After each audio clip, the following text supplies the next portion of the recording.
Hello दोस्तों, स्वागत है आप सभी का आपका अपना चैनल फिजिक्स माइंड 23 में।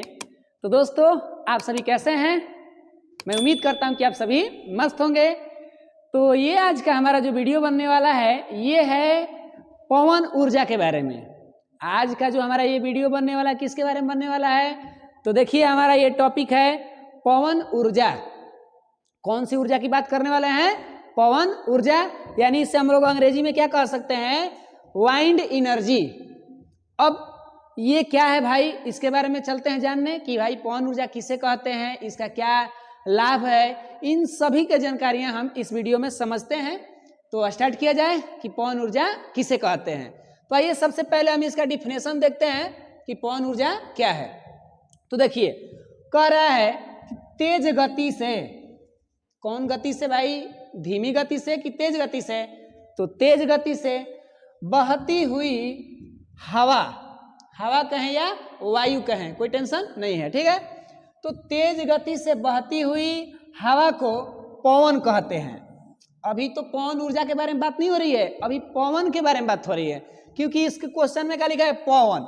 अब हो सकता है किसी को लग रहा है पवन किसी का नाम हो, तो भैया ये किसी का नाम भी हो सकता है, लेकिन हमारा ये पढ़ाई से एक टॉपिक है, तो हम सबसे पहले जानते हैं कि पवन किसको कहते हैं। माइंड में हमारा एक प्रश्न बन सकता है कि सर ये पवन क्या है? ऊर्जा तो समझ में आ रहा है, लेकिन ये क्या है? तो यहाँ पर क्या बता रहा है कि तेज गति से बहती हुई हवा को पवन कहते हैं। सबसे पहला बात कि पवन किसे कहते हैं? तो तेज गति से बहती हुई हवा को पवन कहते हैं। बात क्लियर है? चलिए आइए आगे समझिए। कर तथा इस हवा से, कौन हवा से भाई? तो पवन वाले हवा से, ठीक है ना। तथा इस हवा से पवन चक्की चलाकर। अब एक और ही नया प्रश्न आ गया कि पवन चक्की सर क्या है? तो देखिए, पवन चक्की के बारे में हम विस्तार से पढ़ेंगे, लेकिन इस वीडियो में नहीं, उसके लिए एक हम अलग से वीडियो बनाएंगे, ठीक है। क्योंकि अगर पवन चक्की को इसी वीडियो में शामिल कर दे तो लॉन्ग बन जाएगा, और हमें लगता है कि ज़्यादा टाइम देना उचित नहीं है, क्योंकि भाई 1 घंटा का हम टाइम कैसे देंगे? इसी तरह हमारा समय कम पड़ जा रहा है क्या। तो देखिए, सबसे पहले हम इसका डिफिनेशन को तोड़ तोड़ के बातों को समझ रहे हैं और तब एकाएक बोलेंगे। क्लियर? तो तेज गति से बहती हुई हवा को पवन कहते हैं, यहाँ तक समझ में आ चुका है।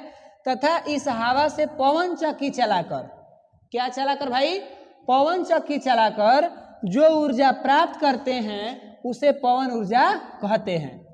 बड़ा लंबा प्रोसेस हो गया, एक बार और समझिए चीजों को। तेज गति से बहती हुई हवा को पवन कहते हैं, तथा इस हवा से पवन चक्की चलाकर जो ऊर्जा प्राप्त करते हैं उसे ही हम क्या कहते हैं? पवन ऊर्जा कहते हैं। पवन ऊर्जा का डिफिनेशन समझ में आ चुका है, कैसे कैसे क्या हो रहा है।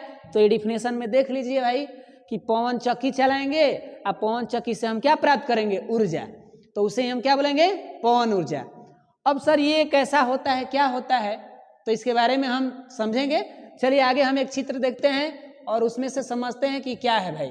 देखिए, ये आपको एक पवन ऊर्जा फार्म है। फार्म का मतलब जैसे जो बड़ा प्लांट हो या बड़ा बिजनेस तौर पर, जैसे मुर्गी फार्म, तो इसमें क्या होता है? वहां पर मुर्गी का पालन होता है। तो उसी तरह से ये अपने आप में विद्युत का उत्पादन का एक फॉर्म है।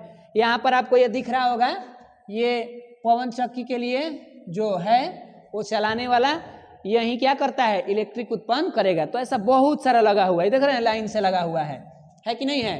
तो ये सभी क्या करते हैं कि ये अपना डायनेमो इनके अंदर लगा रहता है, और ये डायनेमो चलकर यांत्रिक ऊर्जा से क्या करते हैं? विद्युत ऊर्जा।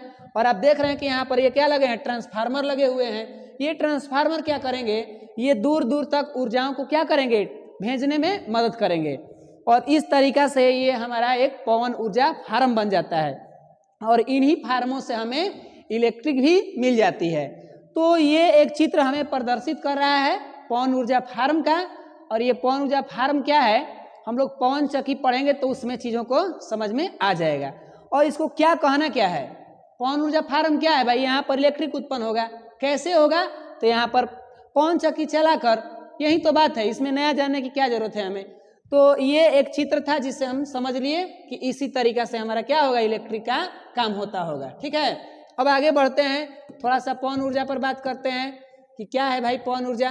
तो देखिए पवन ऊर्जा के बारे में कुछ और बेसिक जानकारी जो कि हमारे लिए काम आएंगे। ठीक, तो पहला यहाँ पर एरो का चिन्ह देकर लिखा है कि सॉरी यहाँ पर है, इसको समझते हैं तब इसको बाद में समझते हैं, ठीक है ना, पहले इसको समझते हैं।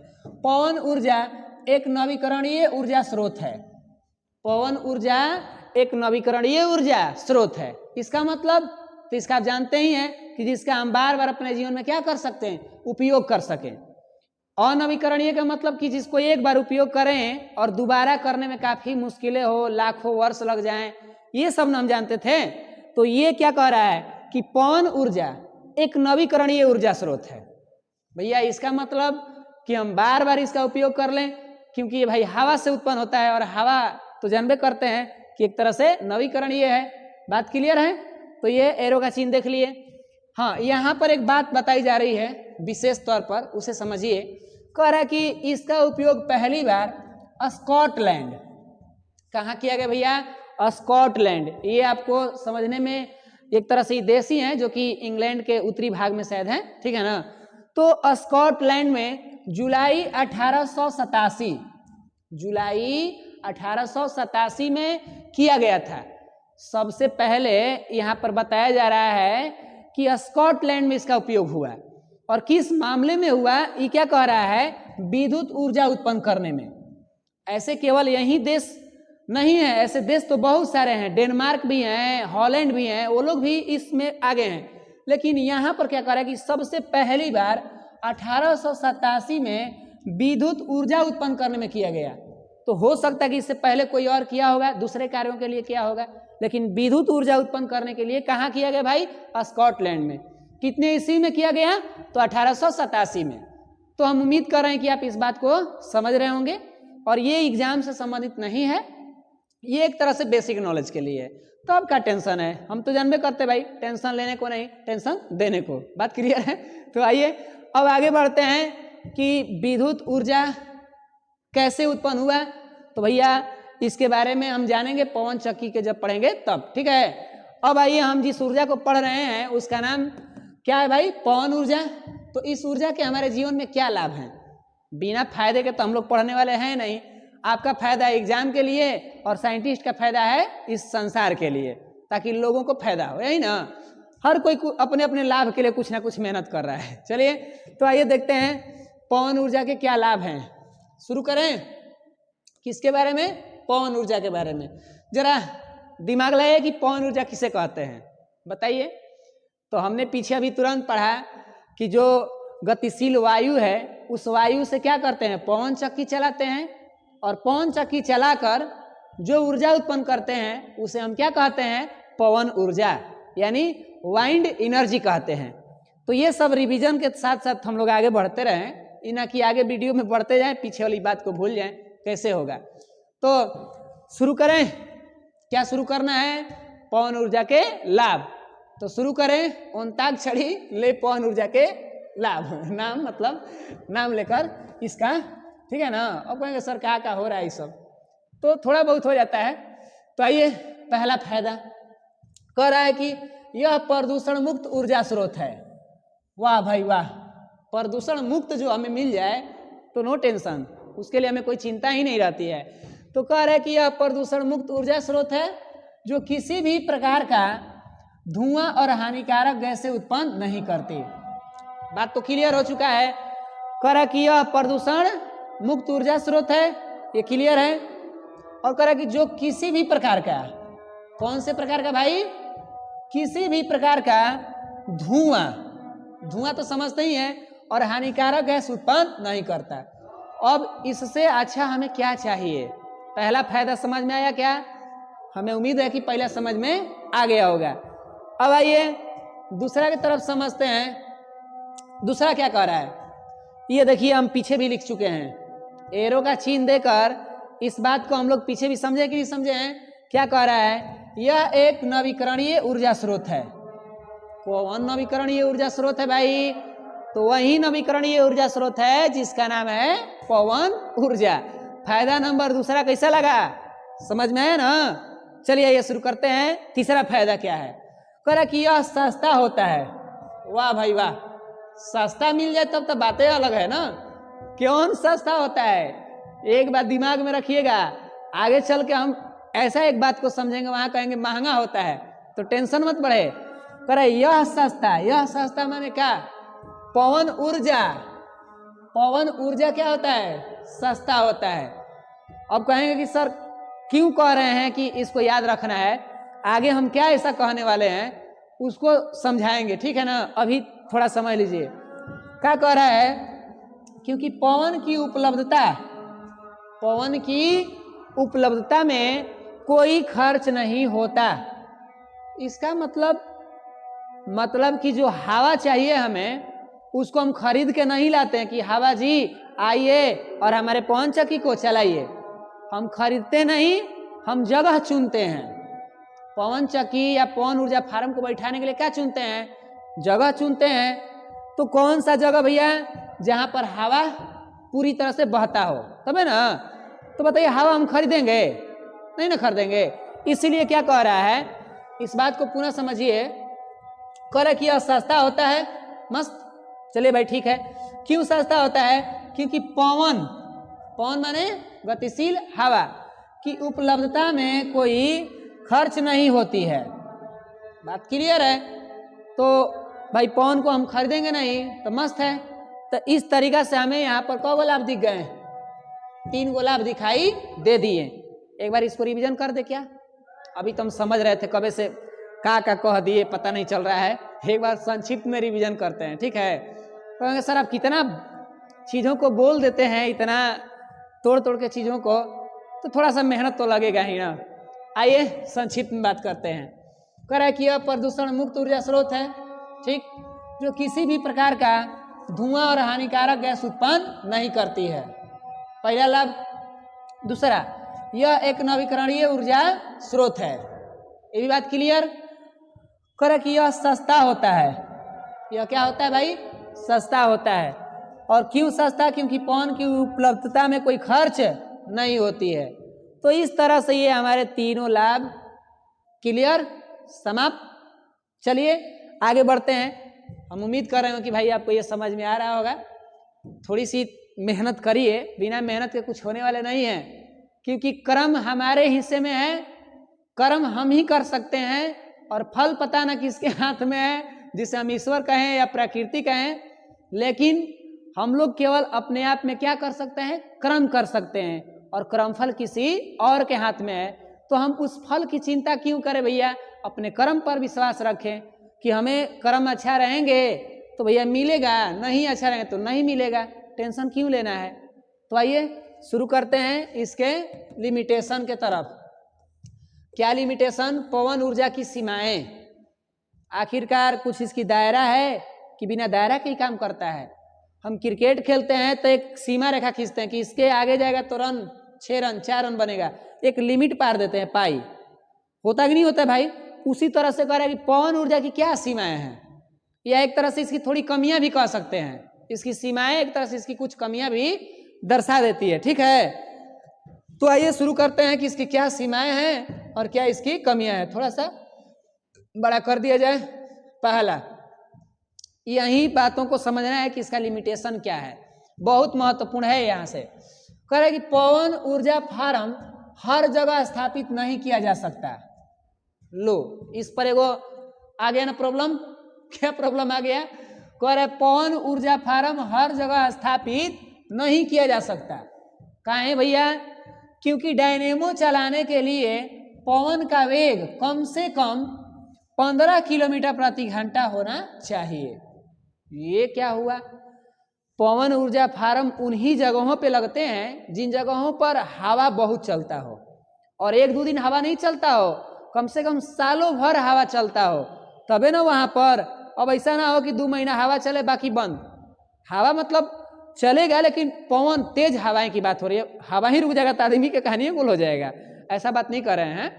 कहने का मतलब कि वहां तेज गति से हवा चले, तेज गति से हवा चलेगा तो हमारे ये चरखी चलेंगे, और तेज गति से हवा नहीं चलेगा तो काम गड़बड़। तो कह रहे हैं कि पवन ऊर्जा फार्म हर जगह स्थापित नहीं किया जा सकता। काहे नहीं किया जा सकता भाई, हम पूछेंगे, आप भी पूछेंगे। तो कह रहे हैं कि डायनेमो चलाने के लिए जो उसकी धुरी होती है, जो ब्लेड लगे होते हैं, आगे बात करेंगे नया वीडियो में नहीं, अगला वीडियो क्या चीज का, पवन चक्की का, बोले है ना। तो चलिए, तो डायनेमो चलाने के लिए पवन का वेग कितना होना चाहिए, 15 किलोमीटर प्रति घंटा होना चाहिए। ये बात समझ लीजिए। तो पहला इसका लिमिटेशन हो गया। ये यहाँ पर देखिए चित्र दिखाया गया है, देख रहे हैं ना, एकदम खुला जगह है, इतना बड़ा सा, ये बहुत बड़ा होता है, बहुत बड़ा बड़ा होता है। देखेंगे नजदीक से तो लगे वाह क्या नजारा है, ऐसा सोच में आएगा। तो ये है उन जगहों पर रहता है जहाँ हवा खूब हो, पूरा ये चलेगा जब ना, पूरा स्पीड जब धलेगा तो पूरा विद्युत उत्पन्न करता है, एकदम अधिक मात्रा में धड़ाधड़ उत्पन्न कर देगा एकदम क्या। तो ये उन जगहों पर इसको लगाया जाता है जहां पर क्या हो, एकदम हवा बहुत तेज गति से हो। हवा माने क्या, पवन, पवन किसी का नाम नहीं है, पवन वही हवा जी का है। तो एक तरह से हम इसका लिमिटेशन समझ गए। अगला लिमिटेशन नंबर 2, सीमाएं का मतलब दूसरा क्या कर रहा है इसका सीमा। पवन ऊर्जा फार्म स्थापित करना बहुत महंगा होता है। कह रहे थे ना कि आप बातों को ध्यान रखिए, एक जगह लिखे थे कि सस्ता होता है, अभी का लिखे हैं महंगा होता है। तो भैया ये फार्म की बात कह रहा है, पवन ऊर्जा फार्म, और वो क्या था, पवन ऊर्जा, एगो प्लांट बैठाना, एगो ऊर्जा। तो प्लांट बैठाने में ही सबसे ज्यादा खर्चा लगती है, ऊर्जा से हमें कोई ज्यादा खर्चा नहीं लगती है, ठीक है। तो पवन ऊर्जा फार्म स्थापित करना बहुत क्या होता है, महंगा होता है। तो इस तरीके से हमें लग रहा है कि ये दूसरा लिमिटेशन को हम लोग क्या कर चुके हैं, समझ गए होंगे कि भाई ये पवन ऊर्जा फार्म अपने आप में बहुत बड़ा जगह पर होगा, बहुत सारे ट्रांसफार्मर लगाने पड़ेंगे, बहुत सारे मिस्त्री इंजीनियर सब कुछ रखना पड़ेगा। इन खर्चा को मैनेज करना बहुत बड़ी बात होती है। इसमें गवर्नमेंट का हाथ हो, मतलब सरकार लोग चाहें तब जाके और अच्छा बैठेगा, ठीक है ना। तो चलिए अब कह रहा है कि पवन ऊर्जा फार्म, लिमिटेशन नंबर तीसरा की बात हो रही है कि तीसरा क्या कह रहा है, पवन ऊर्जा फार्म स्थापित करने के लिए एक बड़ा भूखंड की जरूरत होती है। भूखंड का मतलब क्या है, जमीन। पवन ऊर्जा फार्म स्थापित करने के लिए एक बड़ा जगह, क्या ये छोटी मोटी कोई खिलौना थोड़े है कि जहां मन तो वहां रख दीजिएगा। ये बहुत बड़ा जगह लेता है, एक फील्ड इतना बड़ा बड़ा जगह। और जिन जगहों पर ये लगता है उधर एकदम खुला होना चाहिए, तभी तो हवा आएंगे ना। और उन जगहों पर ये लगेंगे, तो बताइए कि जब बड़ा जगह नहीं रहेगा तो कहाँ से आदमी लगाएंगे। तो इस तरह से इसकी सीमाएं हम देख रहे हैं कि कोई छोटी मोटी बात नहीं है, एक तरह से इसका लिमिटेशन बहुत बड़ा है। तो हम उम्मीद करते हैं कि आप इसके सीमाओं को क्या कर चुके होंगे, समझ गए होंगे। एक बार अगर आप देखना चाहेंगे शॉर्ट रिवीजन तो आप देख लीजिए।